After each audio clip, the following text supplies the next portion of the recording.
I think a lot of people go through what I'd call a threshold period, even if they don't use those words.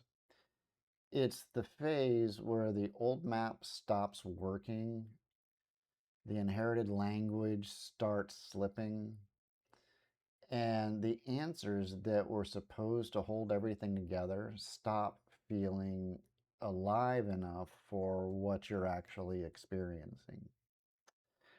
I don't think that happens because someone wants to be difficult or rebellious or spiritually exotic. I think it happens because at some point, the cost of pretending just gets to be too high. For me, that period was not just about changing beliefs, it was deeper than that. It was realizing that some of the structures that I had inherited or leaned on, lived inside, were no longer enough for what I was actually encountering. And once you see that an old form can't carry a living truth anymore, you really can't unsee it. I think that's why I think threshold period can feel so intense. Not because everything is dramatic all the time, not because it's all fireworks and collapse. It's because integrity is at stake. You're no longer just comparing ideas, you're trying not to betray what feels real. I think a lot of people know this territory, whether they call it deconstruction, awakening, crisis, or just a strange season where everything gets shifted out from under them. Whatever name you want to give it, it's the phase where your relationship to truth stops being secondhand.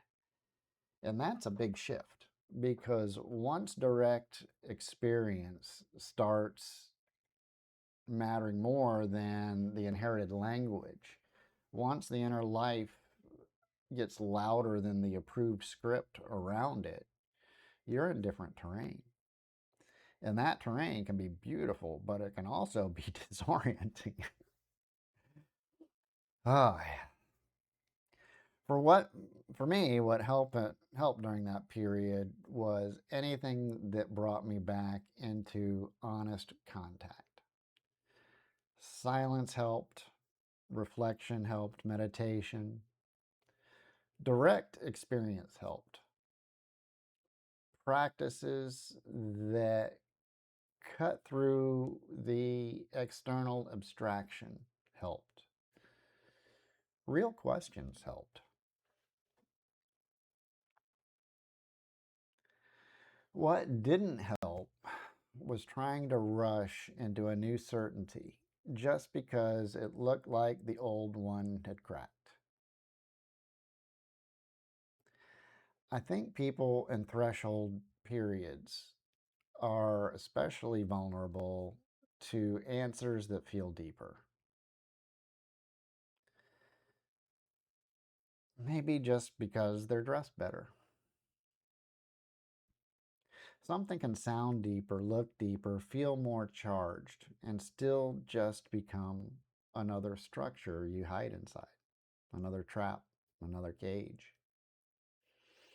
And that matters because when you're in that kind of search, it's easy to mistake intensity for truth. It's easy to think that because something feels powerful, it also must be real. But those things are not always the same thing.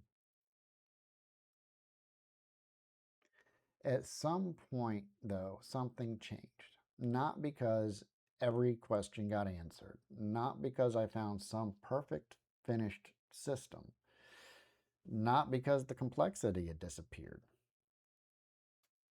It was quieter than that. I just stopped feeling like I was drowning. I wasn't swimming against the current.